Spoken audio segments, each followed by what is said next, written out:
الحمد لله الذي أنزل على عبده الكتاب ولم يجعل له عوجا وأشهد أن لا إله إلا الله وحده لا شريك له وأشهد أن سيدنا ومولانا محمدا عبده ورسوله أما بعد فأعوذ بالله من الشيطان الرجيم بسم الله الرحمن الرحيم يا أيها الذين آمنوا أطيعوا الله وأطيعوا الرسول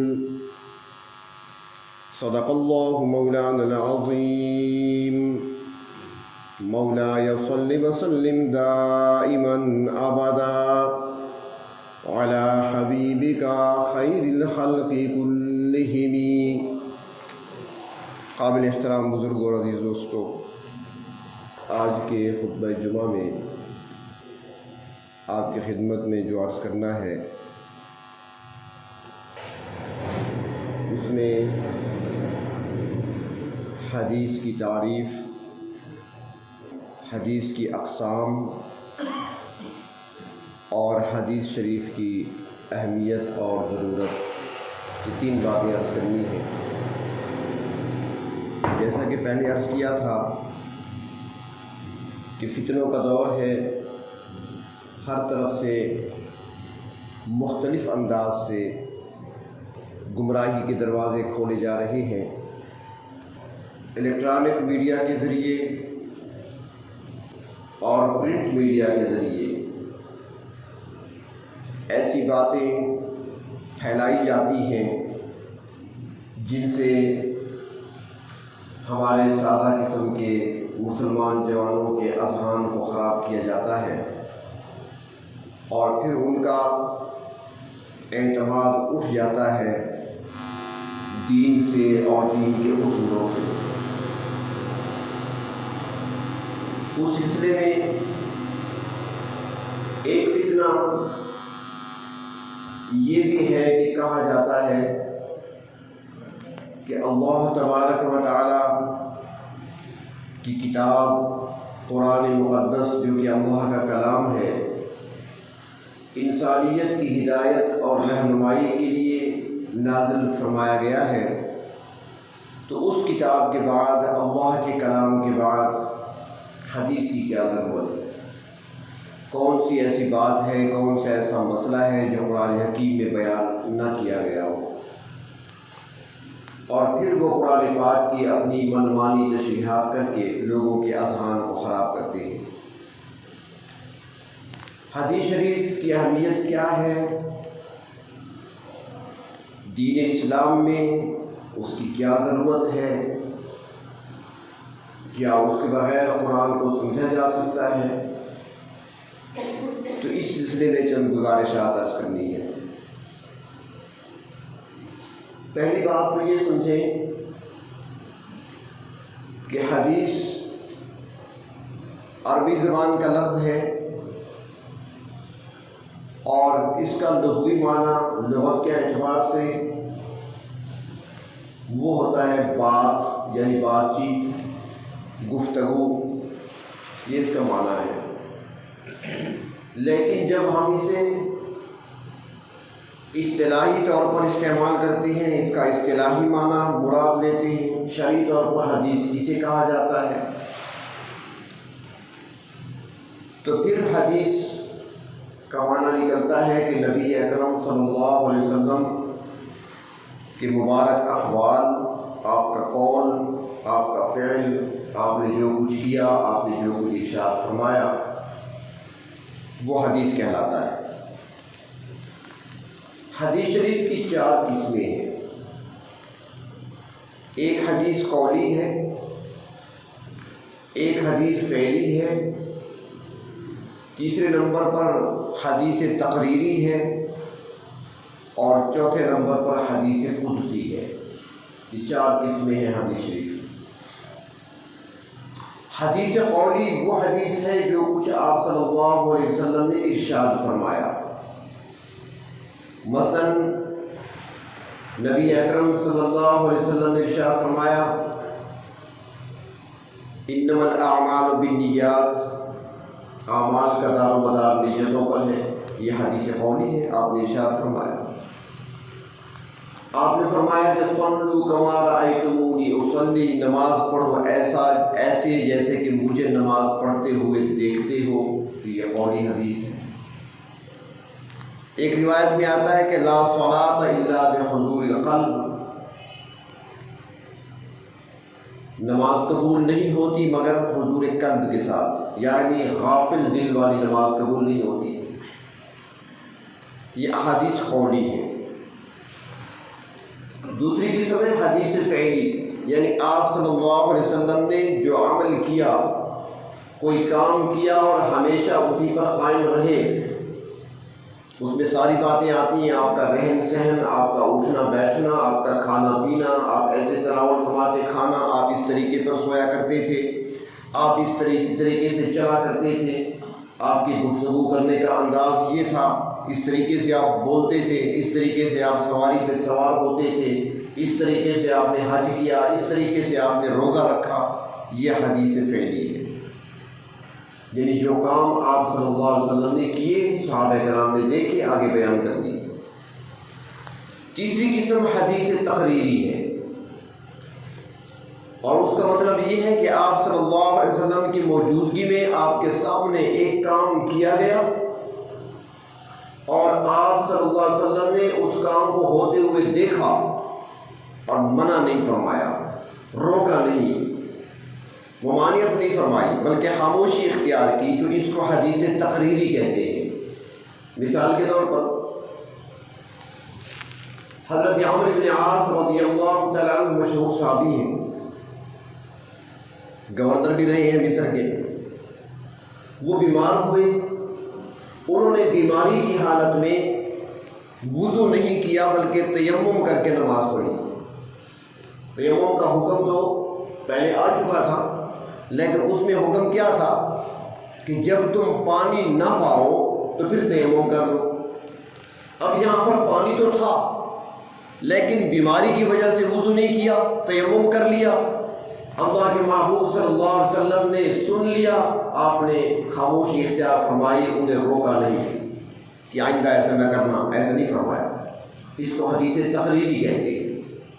اور انہی عمرو بن عاص رضی اللہ تعالیٰ عنہ کے بیٹے ہیں عبداللہ بن عمرو بن عاص رضی اللہ تعالیٰ عنہما۔ انہوں نے نبی اکرم صلی اللہ علیہ وسلم کی احادیث مبارکہ جو کچھ آپ ارشاد فرماتے تھے، انہوں نے اپنے پاس لکھا کرتے تھے۔ حضور اکرم صلی اللہ علیہ وسلم کو پتہ چلا، آپ نے اس کو منع نہیں فرمایا۔ یہ حدیث تقریری ہے۔ نبی اکرم صلی اللہ علیہ وسلم ہجرت فرما کر مکہ مکرمہ سے مدینہ منورہ تشریف لائے، تو مدینہ طیبہ پہنچنے پر راستے میں بچوں نے اپنے گھروں کی چھتوں پر کھڑے ہو کر اور پہاڑیوں پر ٹیلوں پر کھڑے ہو کر دف بجا کر آپ کا استقبال کیا اور گیت گائے، طلع البدر علینا، سنا ہوگا مشہور ان کا ترانہ۔ تو آپ صلی اللہ علیہ وسلم نے یہ سب کچھ سنا اور دیکھا، آپ نے منع نہیں فرمایا، تو اس کو حدیث تقریری کہتے ہیں۔ حدیث قولی جو آپ نے ارشاد فرمایا، حکم دیا، حدیث فعلی جو آپ نے کام کیا، صحابہ کرام نے دیکھ کر آگے روایت کی، اور تیسرا آپ نے کسی کام کو ہوتے دیکھا، اس پر خاموشی اختیار فرمائی اور اس سے روکا نہیں، تو وہ تیسری قسم حدیث تقریری ہے۔ چوتھی قسم جو ہے وہ حدیث قدسی ہے کہ نبی اکرم صلی اللہ علیہ وسلم بیان کرتے ہیں اللہ کی طرف سے۔ حدیث قولی ہو تو اس میں صحابہ کرام کیا کہتے ہیں؟ وہ کہتے ہیں قال رسول اللہ صلی اللہ علیہ وسلم عن ابی ہریرہ رضی اللہ تعالی عنہ، حضرت ابو ہریرہ سے روایت ہے، قال رسول اللہ صلی اللہ علیہ وسلم، وہ کہتے ہیں کہ اللہ کے رسول صلی اللہ علیہ وسلم نے ارشاد فرمایا۔ یہ حدیث ہے آپ کی، حدیث قولی ہے۔ اور اس طرح نبی اکرم صلی اللہ علیہ وسلم ارشاد فرماتے ہیں، قال رسول اللہ صلی اللہ علیہ وسلم قال اللہ تعالی، اللہ کے رسول فرماتے ہیں کہ اللہ تعالیٰ نے یوں فرمایا۔ اس کو حدیث قدسی کہتے ہیں، یعنی روایت اللہ کے نبی کرتے ہیں، قول کس کا ہے؟ اللہ کا ہے، وہ حدیث قدسی ہے۔ بہت ساری احادیث ہیں جن کو حدیث قدسی میں شمار کیا گیا ہے۔ تو یہ 4 اقسام ہیں حدیث شریف کی۔ اب حدیث شریف کی ضرورت کیوں پیش آتی ہے، اس کی اہمیت کیا ہے؟ تو اس کو سمجھنے کے لیے اتنی بات سمجھنا ضروری ہے کہ کوئی بھی بات جب کرنے والا کوئی بات کر رہا ہو تو اس کے لیے 3 آداب ہیں، اصولی طور پر 3 آداب ہیں، یعنی 3 باتوں کا ہونا ضروری ہے بات کو سمجھنے کے لیے۔ اگر آپ کسی کی بات کو سمجھنا چاہتے ہیں تو اس کے لیے 3 اصول ہیں، 3 آداب ہیں، تب آپ کہنے والے کی بات کو سمجھ سکتے ہیں۔ سب سے پہلی بات، سب سے پہلا اصول زبان کا سمجھنا، زبان کا سمجھنا سب سے پہلی بات ہے۔ مثال کے طور پر اب میں اردو میں بات کر رہا ہوں، آپ سن رہے ہیں، اب اگر کوئی ایسا بندہ یہاں پر بیٹھا ہو جس کو اردو سمجھ ہی نہ آتی ہو، وہ میری بات کو کبھی سمجھ نہیں سکے گا۔ زبان کا ایک ہونا، کہنے والے کا اور سننے والے کا، ان دونوں کا جو زبان ہے وہ ایک ہو تو تب بات سمجھ آئے گی۔ دوسری بات یہ ہے کہ جو کہنے والا کہہ رہا ہے، سننے والے اس بات کو تب سمجھ سکتے ہیں صحیح طور پر جو اس بات کے سیاق و سباق سے واقف ہوں گے، بیک گراؤنڈ جسے کہتے ہیں، وہ اس سے واقف ہوں گے تب وہ صحیح طور پر بات کو سمجھ سکیں گے، ورنہ نہیں سمجھا جا سکتا۔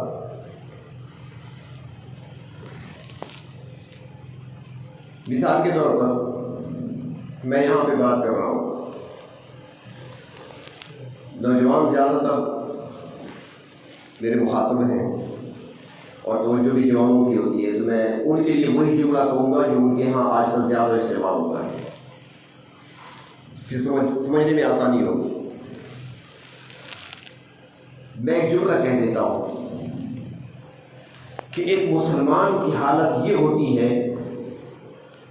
ایک سمجھنا اس کو ذرا، ایک مسلمان کی حالت یہ ہونی چاہیے کہ جب وہ تنہائی میں اپنے رب تعالیٰ سے ہم کلام ہو، جب اپنی تنہائی کی گھڑیوں میں اللہ تبارک و تعالیٰ کے سامنے ہاتھ پھیلائے بیٹھا ہو، اللہ تبارک و تعالیٰ کو اپنی مناجات سنا رہا ہو، تو وہاں پر وہ اللہ سے کہے آئی لو یو۔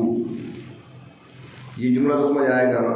یہ تو سارے لکھتے ہو نا، اقرار کرو یا نہ کرو مجھے پتا ہے، سارے لکھ رہے، واٹس ایپ پہ سارا چلتا تو یہی ہے، ایک کو نہیں لکھتے کئی کو لکھ دیتے ہیں، اب پتہ نہیں محبت ہے کس سے۔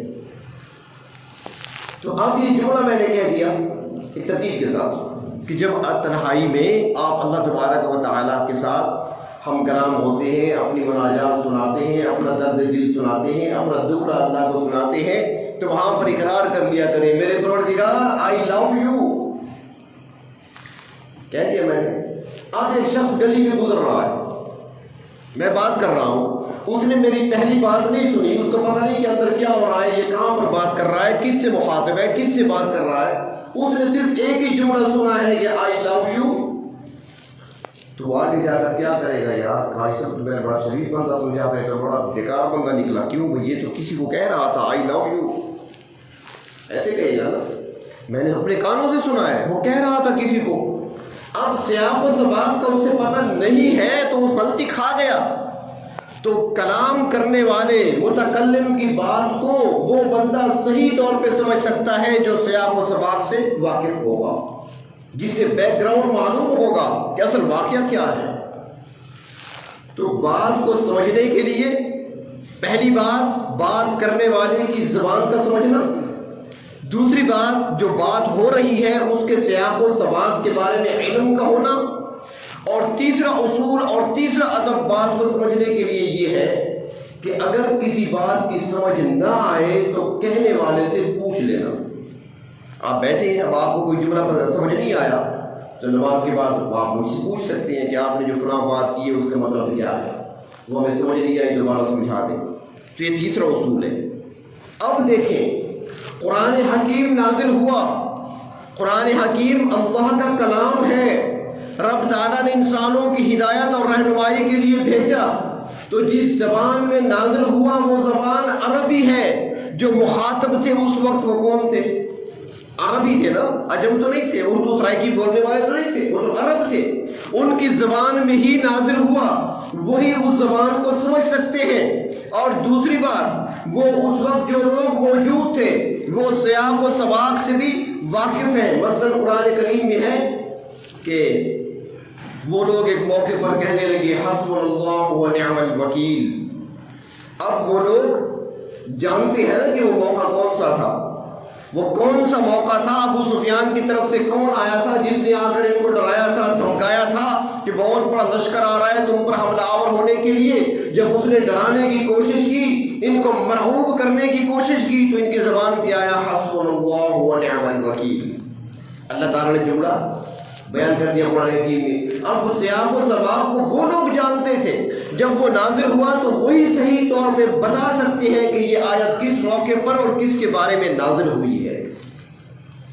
قرآن حکیم میں آیا، اللہ تبارک و تعالیٰ نے آیت نازل فرمائی، منافقین کی نماز جنازہ بھی نہیں پڑھانی، اور لا تصلی علی احد منہم مات ابدا، ان میں سے کوئی مر جائے تو اس کی قبر پر کھڑے ہونے کی بھی آپ کو اجازت نہیں ہے۔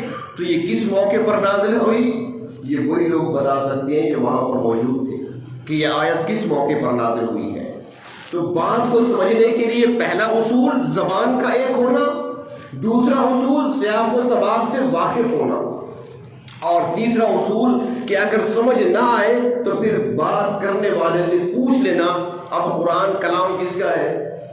اللہ کا ہے، تو کیا اللہ سے ہم پوچھ سکتے ہیں؟ ہماری وہاں تک رسائی ہے؟ ہم کلام کرنے والے تک پہنچ نہیں سکتے، اپنی بات پہنچا نہیں سکتے، ان کا جواب ہم خود ڈائریکٹ سن نہیں سکتے۔ تو یہاں پر زمین پر اللہ تبارک و تعالیٰ کے نمائندے اللہ کے رسول کی صورت میں موجود ہیں، جو پوچھنا ہوگا اللہ کے نمائندے سے پوچھیں گے کہ رب تعالیٰ نے یہ جو فرمایا اس کا مطلب کیا ہے۔ سمجھ آ رہی ہے نا؟ بات کو سمجھنے کے لیے تین اصول۔ اب تین اصولوں کو سامنے رکھ کر دیکھیں کہ قرآن کی موجودگی میں حدیث کی ضرورت کیا ہے۔ حدیث کی ضرورت اس لیے ہے کہ ہماری وہ زبان نہیں جس زبان میں قرآن نازل ہوا، جن کی زبان میں نازل ہوا انہوں نے سنا سمجھا، ان سے پوچھنا پڑے گا۔ دوسری بات یہ ہے کہ وہاں پر سیاق و سباق سے ہم واقف نہیں تھے، یہ آیت یہ سورت کس موقع پر کس انداز سے کس طریقے سے نازل ہوئی، کیوں نازل ہوئی، یہ وہی بتا سکتے ہیں جو اس وقت موجود تھے۔ اور تیسری صورت، اگر کسی بات میں ابہام ہو، سمجھ نہ آئے، تو پھر ہم پوچھنے پر مجبور ہو جاتے ہیں، اور کلام کرنے والے تک ہماری رسائی نہیں ہے، لہذا کلام بھیجنے والے کے نمائندے سے ہم پوچھ سکتے ہیں، وہ اللہ کے رسول ہیں، اور جو وہ بتاتے ہیں اسی کا نام تو حدیث ہے۔ اور حدیث کو سمجھے بغیر، حدیث کو قبول کیے بغیر، حدیث کو سینے سے لگائے بغیر اللہ کے کلام کو کوئی کیسے سمجھ سکتا ہے؟ اللہ کی بات کو کوئی کیسے سمجھ سکتا ہے؟ وہاں تک رسائی نہیں ہے ہماری۔ تو قرآن کریم کے لیے سمجھنے کے لیے، قرآن کریم سے ہدایت حاصل کرنے کے لیے ہمیں ضرورت ہے حدیث شریف کی، اور جب حدیث موجود ہوگی ہمارے پاس تب قرآن کو سمجھیں گے۔ ورنہ قرآن کی اگر اپنی منمانی ہر بندہ تشریح کرنے پہ آ جائے تو کوئی کیا معنی لے گا، کوئی کیا معنی لے گا۔ یہ لفظ ہے نا جی، مثال کے طور پر صلاۃ کے معنی کیا ہے؟ اذان ہوئی ہے نا ابھی، حی علی الصلاۃ، صلاۃ کا کیا معنی؟ نماز، اس کا معنی لیتے ہیں نماز۔ اب نماز سے سب واقف ہے، نماز کیا ہے؟ اس میں قیام ہوتا ہے، رکوع ہوتا ہے، سجدے ہوتی ہیں، تشہد ہوتا ہے، یہ چیزیں پڑھنی ہوتی ہیں، ہم نے سارے جانتے ہیں۔ اب اگر کوئی بندہ خود ہی معنی نکالنے بیٹھ جائے تو پھر اگر صلاۃ کو عربی زبان میں دیکھا جائے تو عربی زبان میں صلاۃ کا معنی جو نکلتا ہے، اور معنی بھی نکلتے ہیں، اس کا ایک معنی نکلتا ہے، سمجھنے کے لیے سمجھانے کے لیے عرض کرتا ہوں، جو اصل لفظ ہے وہ آپ کو سمجھ نہیں آئیں گے، تو اس کا ایک معنی نکلتا ہے ڈانس کرنا۔ صلاۃ کا ایک معنی ڈانس کرنا۔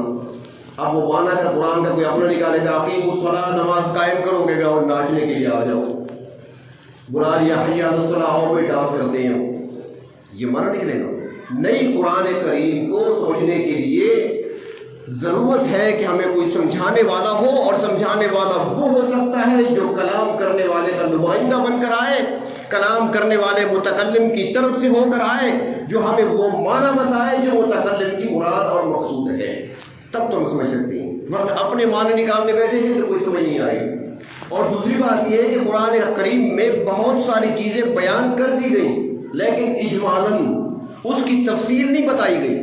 اب اگر نماز کا معنی عبادت، یہ جو پڑھتے ہیں ہم، یہ عبادت ہی مراد لیتے ہیں ہم، صلاۃ کا معنی یہ ہے، تو صلاۃ کا ذکر قرآن حکیم میں 700 مرتبہ آیا ہے، 700 مرتبہ نماز کا ذکر قرآن کریم میں آیا، لیکن کہیں پر بھی تفصیل نہیں بتائی گئی کہ ایک رکعت میں قیام کتنا ہوگا، آپ نے کتنی مقدار قرات کرنی ہے، کتنی مقدار آپ نے پڑھنا ہے قرآن کریم، اس کے بعد رکوع ہوگا، ہر رکعت میں 2 سجدے ہوں گے، تفصیلات موجود نہیں ہیں۔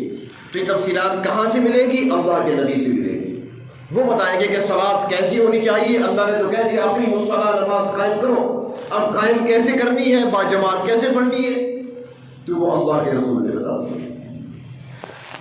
حلال و حرام اللہ رب العزت نے بتا دیے، حلال چیزیں کھا سکتے ہو، حرام چیزوں کے قریب نہ جاؤ، لیکن اب اس کو ہم کیسے جانچیں گے کون سی چیز حلال ہے کون سی چیز حرام ہے؟ جانور ہے بتا دیے، خنزیر کا ذکر تو آ گیا، باقی ہم کیسے معلوم کریں گے؟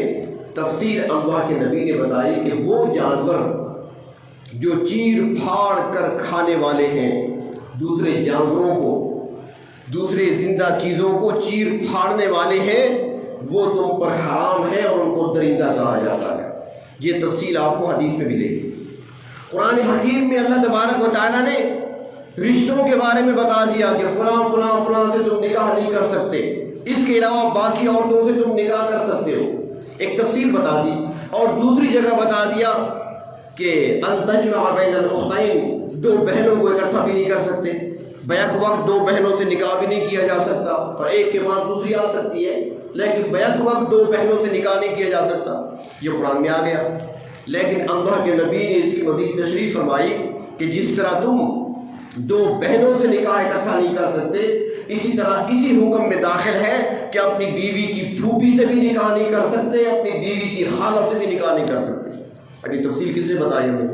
حدیث نے بتائی۔ تو حدیث شریف کے اندر قرآن حکیم ہی کی تشریح ہے، اور اللہ کے جو نبی ہوتے ہیں وہ اپنی طرف سے بولا نہیں کرتے۔ اس میں کوئی اعتراض کر سکتا ہے کہ قرآن حکیم کی تشریح اللہ کے رسول اگر کرتے ہیں تو کیا ہم نہیں کر سکتے؟ آپ نہیں کر سکتے۔ میں نے پہلے عرض کیا کہ کلام کے اصول ہیں سمجھنے کے لیے، کلام کرنے والا خود ہی بتائے گا کہ میرا مطلب اور مقصد کیا ہے اس بات کے کرنے کا۔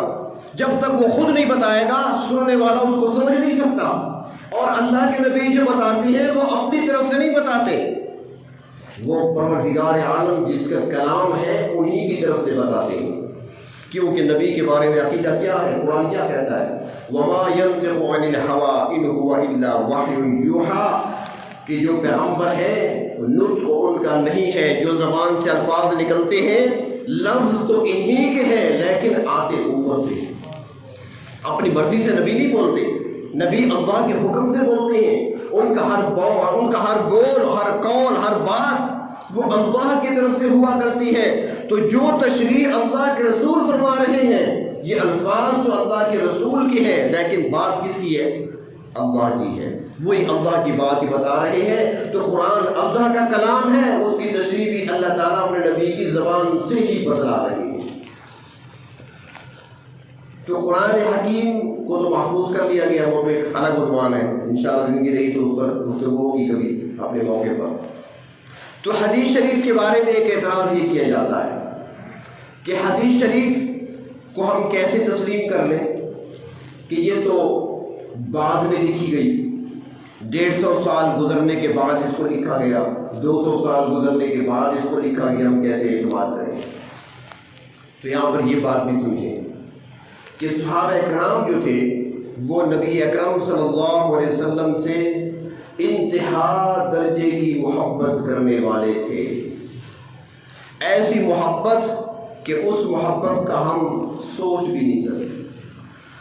ہمارا تو صرف دعوے ہے نا، زبانی دعویٰ ہے، جیسے میں نے پہلے ایک لطیفہ سنایا تھا، ایک ساتھی تھے یہاں پر، وہ اکثر مجھے کہا کرتے تھے کہ صرف دعا کریں اللہ تعالیٰ مدینے کی موت دے، بس لے جائے واپس نہ لائے، اکثر کہا کرتے تھے۔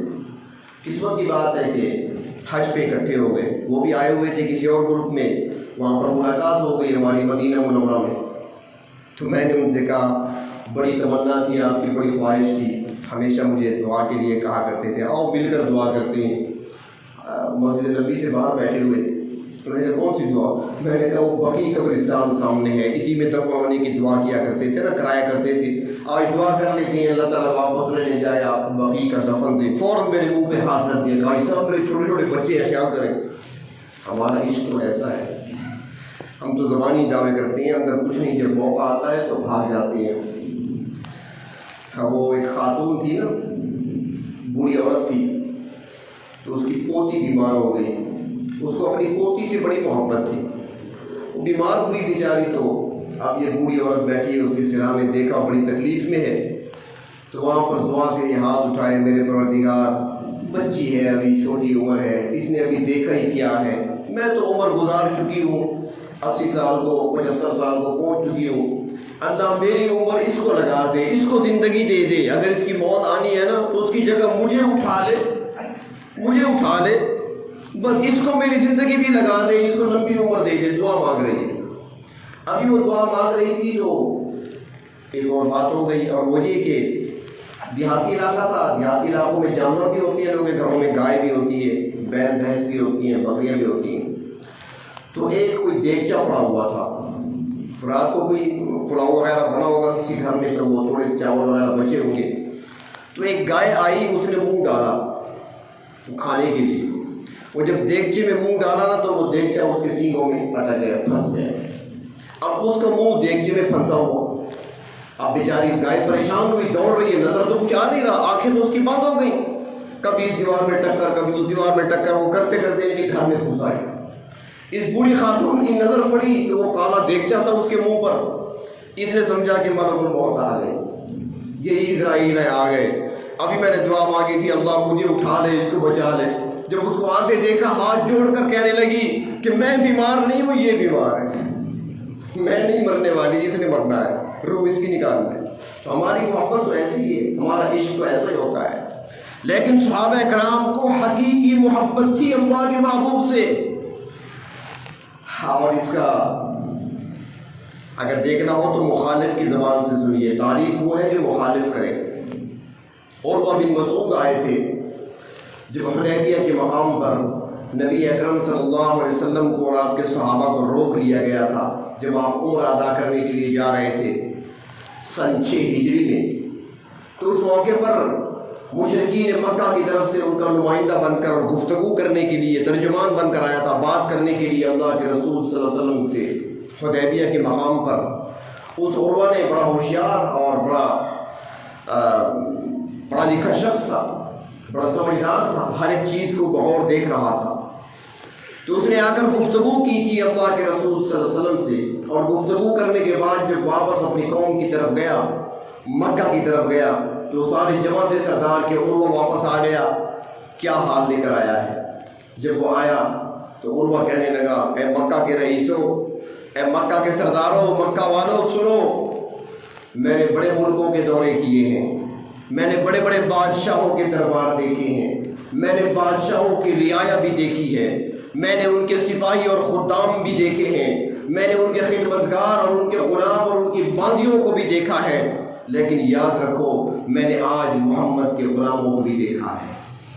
انہوں نے کہا وہ کیا ہے؟ وہ کہنے لگے میں نے دیکھا کہ آپ کے غلام جو آپ کو ملے ہیں وہ شاید کائنات میں کسی کو نہیں ملے۔ میں دیکھتا رہا بغور کہ آپ صلی اللہ علیہ وسلم جب گفتگو کرتے ہیں تو سب پر سناٹا چھا جاتا ہے، خاموش ہو جاتے ہیں، جب آپ صلی اللہ علیہ وسلم نظر اٹھا کر دیکھتے ہیں تو سب کی نظریں جھک جاتی ہیں، آپ کھڑے ہوتے ہیں تو سارے کھڑے ہو جاتے ہیں، آپ بیٹھتے ہیں تو باقی لوگ بیٹھ جاتے ہیں، بلکہ اس سے بڑھ کر میں نے یہ دیکھا کہ آپ جب وضو کرتے ہیں وہ پانی کا قطرہ زمین تک گرنے نہیں دیتے۔ میں نے یہ بھی دیکھا جب آپ نے اپنا لعاب مبارک پھینکا تو آپ کے صحابہ نے اس کو زمین پر گرنے نہیں دیا، اپنے ہاتھوں پر لے کر اپنے جسم پر مل لیا۔ میں نے آج ایسے عاشق پہلی بار دیکھے ہیں، ایسی محبت کرنے والے میں نے پہلی بار دیکھے ہیں۔ تو آپ سے صحابہ کرام از حد محبت کیا کرتے تھے، اور پھر اسی محبت کا تقاضا تھا کہ ان کا عمل ایسا تھا کہ ان کا ہر عمل اللہ کے محبوب کی سنت سے رنگا ہوا تھا۔ یہاں پر ایک بات اور بھی عرض کرتا ہوں کہ حدیث اور سنت میں کیا فرق ہے، یہ بھی سن لیں، یہ لفظ بھی سنتے رہتے ہیں۔ آپ کہیں گے حدیث کا ذکر تو آ گیا، سنت کا ذکر نہیں آیا۔ حدیث اور سنت میں کیا فرق ہے؟ علماء نے لکھا ہے کہ سنت کا معنی چونکہ ہوتا ہے طریقہ، راستہ، سنت کا معنی راستہ یا طریقہ۔ وہ کہتے ہیں کہ آپ صلی اللہ علیہ وسلم کی وہ احادیث جو حدیث فعلی کہلاتے ہیں، یعنی وہ کام جو آپ صلی اللہ علیہ وسلم نے کیے ہیں، اٹھنا ہو، بیٹھنا ہو، کھانا ہو، پینا ہو، نماز پڑھنا، عبادت کرنا، گفتگو کرنا، ساری چیزیں حدیث فعلی میں آتی ہیں۔ تو وہ کہتے ہیں جتنے آپ صلی اللہ علیہ وسلم کے افعال ہیں، آپ کے کام ہیں جو آپ نے کیے ہیں، اور ان کاموں پر کو آپ نے دوام بخشا ہے، یعنی ہمیشگی پر وہ مشتمل ہیں، ہمیشہ وہ کام کرتے رہے ہیں، وہ طریقے اور وہ کام وہ آپ کی سنت کہلاتے ہیں۔ حدیث قولی جو ہے وہ الگ ہے، حدیث تقریری الگ ہے، وہ سنت میں نہیں آتی۔ سنت میں آپ کے کام آتے ہیں جس کو حدیث فعلی کہا جاتا ہے۔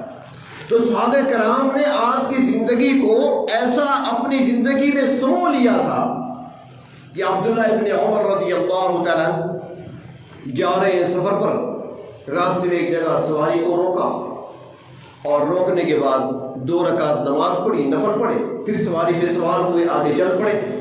خادم ساتھ تھا، غلام ساتھ تھا، اس نے کہا کہ حضرت یہ نفل پڑھنے کا کون سا موقع ہے، یہ کون سا وقت ہے؟ مثلا اشراق آپ پہلے پڑھ چکے ہیں، چاشت بھی آپ پڑھ چکے ہیں، اب تو کوئی ٹائم نہیں ہے نفل کا، آپ نے کون سے نفل پڑھے؟ عبداللہ ابن عمر کہنے لگے کہ میں ٹائم کو نہیں جانتا، ایک مرتبہ اللہ کے رسول صلی اللہ علیہ وسلم کے ساتھ میں اسی راستے پر سفر پہ جا رہا تھا، یہی جگہ تھی جہاں آپ صلی اللہ علیہ وسلم نے سواری سے اتر کر 2 رکعت پڑھی تھی، تو میں نے آپ کے طریقے پر عمل کرتے ہوئے 2 رکعت پڑھی تھی۔ اس حد تک محبت۔ ایک موقع پر سفر کرتے ہوئے، راستے میں جاتے ہوئے ایک جگہ سواری کو روکا، پانی کا لوٹا اٹھایا، برتن اٹھایا، استنجا کرنے چلے گئے، واپس آ گئے۔ کسی نے پوچھا حضرت کچھ دیر پہلے تو آپ قضائے حاجت کے لیے گئے تھے، یہاں خیریت تو ہے، دوبارہ آپ چلے گئے، کیا استنجے کی دوبارہ ضرورت تھی؟ وہ کہنے لگے مجھے استنجے کی ضرورت نہیں تھی، ایک مرتبہ سفر کے دوران اس مقام پر اللہ کے محبوب استنجا کرنے گئے تھے، میں بھی آپ کی سنت میں استنجا کرنے گیا۔ ایسی محبت کی انہوں نے آپ صلی اللہ علیہ وسلم کے ایک ایک عمل کو نوٹ کیا اور ساری زندگی اپنا معمول بنا لیا۔ اب جنہوں نے استنجے کا عمل نہیں چھوڑا، اب آپ بتائیں کیا وہ کھانے پینے میں، سونے جاگنے میں، بات کرنے میں، معاملات کرنے میں، معاشرت میں، معیشت میں، کیا وہ سنت سے ہٹ کر کوئی کام کر سکتے ہیں؟ تو ان لوگوں کو محبت تھی اللہ کے محبوب صلی اللہ علیہ وسلم سے، تو انہوں نے آپ صلی اللہ علیہ وسلم کے پورے طریقوں کو اپنی زندگی میں لے آئے اور اس کو اپنایا، اس پر عمل کیا، اور جو کچھ آپ نے ارشاد فرمایا تھا اس پر پورا عمل کیا۔ ان تک جب اللہ کے محبوب کی بات پہنچ جاتی تھی کہ اللہ کے رسول نے ایسا فرمایا ہے، وہ جہاں ہوتے تھے ان کے قدم وہیں پر رک جایا کرتے تھے۔ شخص مسجد میں داخل ہو رہا ہے، اللہ کے نبی نے فرمایا کہ جو جہاں ہے وہیں بیٹھ جائے۔ آپ گفتگو کرنا چاہتے تھے، کوئی بات کرنا چاہتے تھے، ایک صحابی مسجد میں داخل ہو رہے تھے، ایک قدم مسجد کے اندر ہے، دوسرا مسجد سے باہر ہے، کانوں میں آواز پڑ گئی جو جہاں ہے وہیں بیٹھ جائے، وہ وہیں پر بیٹھ گئے، ایک قدم اندر ایک قدم باہر۔ بعد میں اللہ کے رسول کی نظر پڑی، فرمایا تم کیسے بیٹھے ہو، یا اندر آ جاؤ یا باہر بیٹھ جاؤ، کس طریقے سے بیٹھے ہو؟ عرض کیا یا رسول اللہ صلی اللہ علیہ وسلم، میں داخل تو ہو رہا تھا، آپ کی آواز مبارک کانوں میں پہنچی کہ جو جہاں ہے وہیں بیٹھ جائے، تو میرے دل نے فیصلہ کیا اب اگر ایک قدم بھی آگے بڑھاتا ہوں تو سیدھا جہنم میں جاؤں گا، کیونکہ آپ کا حکم آ گیا، تو لہذا اب جہاں تھا وہیں بیٹھ گیا۔ اس حد تک ان کے اندر اتباع پائی جاتی تھی۔ تو سنت کو انہوں نے سینے سے لگایا، آپ کے طریقوں کو سینے سے لگایا، آپ کی احادیث مبارکہ کو اپنے حافظے میں انہوں نے جگہ دی، اور اللہ تبارک و تعالیٰ نے ان کو حافظے بھی دیے تھے۔ ان کی ذہانت بہت زیادہ تھی، بہت زیادہ ذہین لوگ تھے، بڑا قوی حافظہ تھا ان لوگوں کا، عرب لوگوں کا۔ انسان تو انسان، وہ اپنے گھوڑوں اور اونٹوں کی پشتوں کے نام بھی جانتے تھے، گھوڑوں کے نام رکھا کرتے تھے، اونٹوں کے نام رکھا کرتے تھے، ان کی پشتیں یاد ہوتی تھیں، اس اونٹ کی پشت کہاں پر جاتی ہے، اتنا حافظہ اللہ نے ان کو دیا تھا۔ یہ آگے پھر ذکر آئے گا محدثین کے حافظے کیسے ہیں۔ ایک امام ہے جنہوں نے حدیث شریف کی کتاب لکھی ہے، احادیث کو جمع کیا ہے، حج پر جا رہے تھے، آخری عمر میں نابینا ہو گئے تھے، حج پر جا رہے تھے۔ یہ نہیں کہ بھئی وہ مکہ مکرمہ سے عرفات تک جانا تھا، نہیں، وہ ایران سے جا رہے تھے، ایران سے نکلے تھے، عرب جانا تھا، مکہ مکرمہ جانا تھا، اونٹ پر بیٹھے ہوئے تھے۔ سفر کرتے کرتے راستے میں ایک جگہ پر ایک بستی سے گزرنے لگے تو انہوں نے اپنا سر جھکا دیا، گزرتے ہوئے اونٹ پر بیٹھے ہیں، سر جھکا دیا۔ تو کسی نے کہا حضرت خیریت تو ہے؟ فرمایا ہاں خیریت ہے، درخت کی شاخیں ہیں نا، تو کہیں میری پگڑی دستار الجھ نہ جائے درخت کی شاخوں میں، اس لیے سر جھکا دیا۔ انہوں نے کہا حضرت درخت کہاں سے آیا؟ کیا تو کوئی درخت نہیں ہے۔ فرمایا روکو سواری کو، جا کر بستی والوں سے پوچھو، کوئی آبادی ہے تو وہاں جا کر پوچھو قریب والوں کو، ان سے جا کر کہو کیا یہاں ایک گھنا درخت تھا یا نہیں تھا؟ اگر وہ کہیں یہاں درخت نہیں تھا تو میں حدیث شریف کہنا چھوڑ دوں گا، میں سمجھوں گا میرا حافظہ کمزور ہو گیا۔ جب بستی والوں سے معلوم کیا تو کہنے لگے ہاں یہاں پر بہت بڑا گھنا درخت تھا جو کئی سال پہلے یہاں سے کاٹ دیا گیا۔ یہ حافظے تھے ان لوگوں کو۔ ہم تو گھر سے نکلتے ہیں، دکان پہ جاتے ہیں سودا لینے کے لیے، جب دکان پہ پہنچتے ہیں بیٹھے ہوتے ہیں، وہاں پر کھڑے ہوتے ہیں، سب گزارے ہوتے ہیں، گھر میں کیا کہا تھا مجھ سے، آلو لینے، پیاز لینے، اور اکثر لوگ غلط سودا لے جاتے ہیں۔ بلکہ اب تو حالت یہ بن گئی ہے کہ مریض ڈاکٹر کے پاس پہنچ جاتا ہے، جب پہنچتا ہے بھول جاتا ہے مجھے بیماری کیا تھی، میں نے کون سی دوائی لینی ہے۔ یقین کریں ایک مریض نے مجھے بتایا، وہ ڈینٹل سرجن کے پاس گیا، دانت کی تکلیف تھی، اس وقت تکلیف میں کچھ افاقہ تھا، اس نے جا کر نمبر لے لیا، جانا تھا ڈینٹل سرجن کے پاس، نمبر لے کر آیا آئی اسپیشلسٹ کا، آنکھوں کا ڈاکٹر۔ بعد میں کہتا ہے یار فیس بھی جمع کرا دی، نمبر بھی لے لیا، ڈاکٹر آنکھوں والا ہے، میں نے دانت دکھانا ہے۔ یہ ہمارے حافظے کا حال ہے، چٹ ہو چکے ہیں، صاف ہو چکے ہیں دماغ ہمارے۔